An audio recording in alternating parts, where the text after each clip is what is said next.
One question I wanted to ask, maybe we can wrap it up with this one is, do you think that Terry Rozier could be a starting point guard for like a decent team in the NBA? Because he has really taken his opportunities this year and kind of run with them. Like he's done a really good job.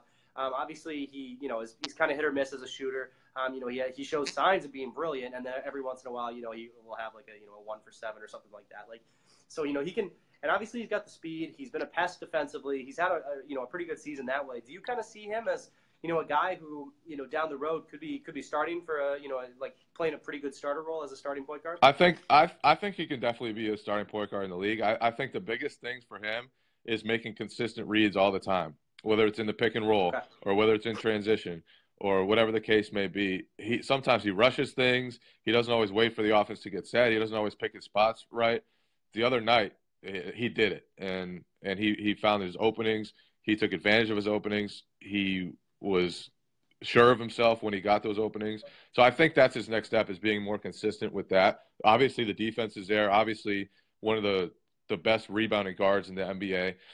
Obviously, he has stretches where he can really score the basketball and shoot the basketball. His form, I love his form. His shooting form is just Yeah, one of my it's really favorite nice. forms of the league. It's just really smooth.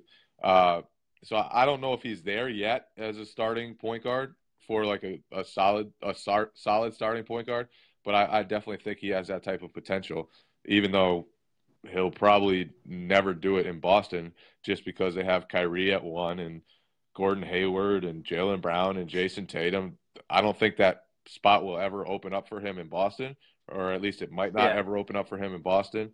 But yeah, I do think he's capable of growing into a starting caliber point guard for sure.